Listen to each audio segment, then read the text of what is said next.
Hello friends, स्वागत जनाऊँ मु मोर YouTube channel take Kedar को। तो आशा कर समस्त भल थे और सुस्थ थे। तो फ्रेंड देखो आपंकर ओडिशा पुलिस तरफ आपंकर ड्राइवर पद आप 405 कोटी पद नियुक्ति आसी। तो जदि आपने आवेदन करने इंटरेस्ट रखुता आज भिडियो को शेष पर्यंत निहती भाव देखूँ। आज भिडियो मुझे जॉब रिलेटेड पूरा कंप्लीट डिटेल्स इनफॉरमेशन ए जेड आपको आज भिडियो देवाई जाऊँगी। तेणु आपने भिडियो को बिना स्किप कर शेष पर्यंत निहती भाव देखिए। एवं जदि आपने चैनल को प्रथम थर पर विजिट करते चैनल टी निहती भाव सब्सक्राइब करदे और पाखे बेल आइकन को ऑन करदे। तो चलतु बिना डेरी नक आज भिडियो को आम ये स्टार्ट करवा। तो देखो आम जब यार ऑर्गेनाइजेशन नेम कथा जब देखा आमर ओडिशा पुलिस डिपार्टमेंट रही। तो जदि आम पोस्ट नेम कथा जब देखा आप ड्राइवर पोस्ट पर आप नियुक्ति बाहरी अच्छी। तो टोटाल पोस्ट आपंकर 405 कोटी पोस्ट आपंकर बाहरी अच्छी एवं एथिरे केवल पुरुष मैंने एथिपाई आवेदन करेंगे। एवं जदि आम यार आप्लिकेसन मोड कथा जब देखा आपने ऑनलाइन मोड आपने आवेदन टी करेंगे। नेक्स्ट देखो आम जब एजुकेशन क्वालिफिकेशन कथा जब देखा जब आपने 10वीं टी पास करते आपने आवेदन टी करेंगे। एवं एज लिमिट कथा जब आम देखा जब आपंकर मिनिमम एज 18 वर्ष होता है और मैक्सिमम एज आप 23 वर्ष होता है आपने आवेदन टी करेंगे। एवं देखो एथिर अतिरिक्त एज रिलैक्सेशन रोचे।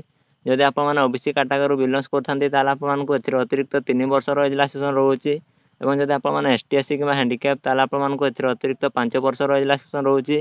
और जब आपने एक्स सर्विस मैन आपको अतिरिक्त 5 वर्ष एज रिलैक्सेशन रोचे।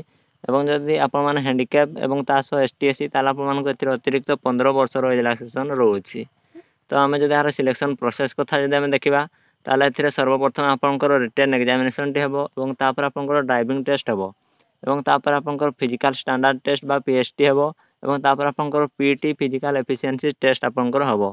जदि आपने 4टी सारा क्वालिफाई कर जाती आपको ये जॉब टी निश्चित भाव में मिल जाव। और जब आम जब एप्लिकेशन फी कथा जब देखा आपको कौन आवेदन फी देवाई पड़ो ना। आपने संपूर्ण मागणार आपको निज फोन में आवेदन टी करेंगे।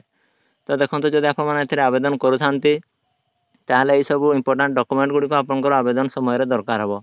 10वीं सर्टिफिकेट आपंकर दरकार हम, सिग्नेचर दरकार हम, कास्ट सर्टिफिकेट दरकार हम, आधार कार्ड दरकार हम, रेसिडेंस सर्टिफिकेट दरकार हम एवं पासपोर्ट साइज फोटोग्राफ आपंकर दरकार हम और एम्प्लॉयमेंट रजिस्ट्रेशन सर्टिफिकेट आपंकर दरकार हम, ईमेल आईडी और मोबाइल नंबर आपंकर दरकार हम आवेदन समय। तो देखो आम जब आवेदन डेट टी जदि आम देखा यहाँ आपंकर 11 अक्टोबर आपंकर आवेदन टी स्टार्ट हम और 31 अक्टोबर 2024 पर्यंत आपने ऑनलाइन आवेदन टी करेंगे। तो बर्तमान यार आवेदन टी स्टार्ट होना 11 तारीख आपंकर आवेदन टी स्टार्ट हम।